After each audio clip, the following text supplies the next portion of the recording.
আমাৰ জিলা পৰিষদৰ সদস্য স্বপ্নালী চাংকাকতি বৰা আৰু আঞ্চলিক পঞ্চায়তৰ সদস্য সিদ্দিক হুছেইন এই দুগৰাকী প্ৰাৰ্থী আমাৰ ভাৰতীয় জনতা পাৰ্টিৰ পৰা আমি প্ৰাৰ্থী দিছোঁ। ৱাৰ্ড মেম্বাৰ আমাৰ যথেষ্ট আমাৰ নিজৰ সদস্য আছে, কিন্তু আমি চিম্বল দিয়া নাই, সেইকাৰণে এই দুগৰাকী আমি কৈছোঁ। ৰাইজৰ উৎসাহ দেখি পেলাই সঁচাই খুব ভাল লাগিছে আৰু এবাৰ বিপুল ভোটত জিকিব। বেঙেনাআটী হওক, প্ৰতিখন জিলা পৰিষদ আমি জিকিম। ইতিমধ্যে 3খনৰ ভিতৰত আমি এখন জিকিলোৱেই, 2খন আছে, 2খন আমি ভালকৈ জিকিম।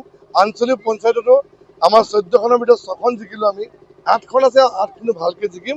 ৰাইজৰ আশীৰ্বাদ আছে, ৰাইজৰ সকলোৱে আমাক মৰম কৰিছে আৰু এইবাৰ ৰাইজে কেৱল মাননীয় মুখ্যমন্ত্ৰী ডক্টৰ হিমন্ত বিশ্ব শৰ্মাই যি উন্নয়ন কৰিছে যোৱা সময়ছোৱাত উন্নয়নৰ পক্ষত আছে। ৰাইজে সদায় এখন খুব নিকা এখন পঞ্চায়ত বিচাৰিছে, এইখন কেৱল ভাৰতীয় জনতা পাৰ্টিৰ বাহিৰে বেলেগে দিব নোৱাৰে।